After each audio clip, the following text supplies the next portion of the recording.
Guys, dito na naman tayo mag-experiment. Nakikita niyo ba yung salamin ko dyan? Ang daming watermarks. And then, ito pag nagto-toothpaste kasi dito kami nagto-toothbrush. Yung mga toothpaste, sometime na sa mirror. So, yun yung talaga na gusto-gusto ko mawala. So, yes, i-experiment natin dito. Kasi, kung nakikita nyo to sa FYP nyo, laging, is para sa sasakyan talaga to. Ayan. Hindi ma-focus. Ayan, para sa sasakyan siya. Yung mirror ng sasakyan. Nagwo-work talaga siya. Pero hindi lang yan, guys. Na-try ko na to sa mirror. And sobrang, parang clarity. Yung clarity niya, yung mirror nyo, sobrang linaw.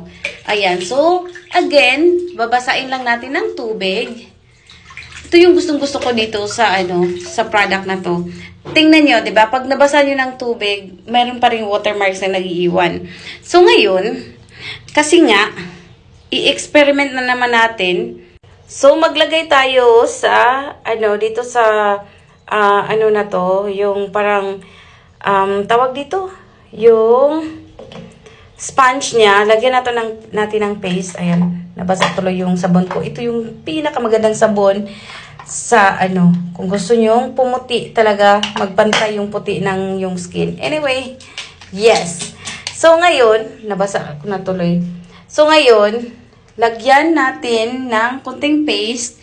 Half muna para makita nyo. Tingnan nyo yung watermarks, no, 'di ba? May watermarks.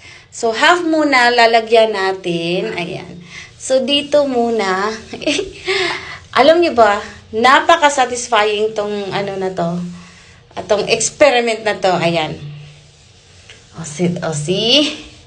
Dapat talaga pala, basain nyo muna ng tubig. So, half ng salamin nilagyan natin, no? And, tingnan nyo yung difference. Kanina, di ba? Siya? Nag-iiwan pa rin ng watermarks. Tingnan natin dito naman, pag nalinis na natin to. So, yung sa kabila, hindi natin nilagyan. Ayan, dapat matanggal lahat. Ayan.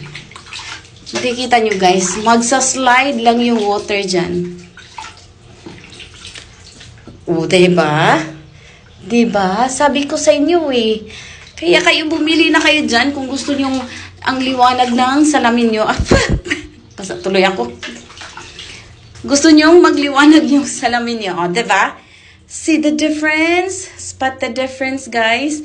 Nagsaslide lang yung water. Tapos dito, ayan, naiiwan. Oh. Diba? Yes! Kung gusto nyong maliwanag yung salamin nyo na napakalinaw,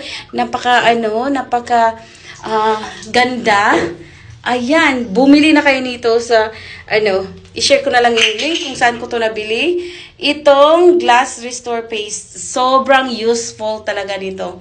Yes, ayan. So, i-share ko na lang yung link kung saan ko to nabili. And tatapusin ko muna to. So, yun lang. Bye!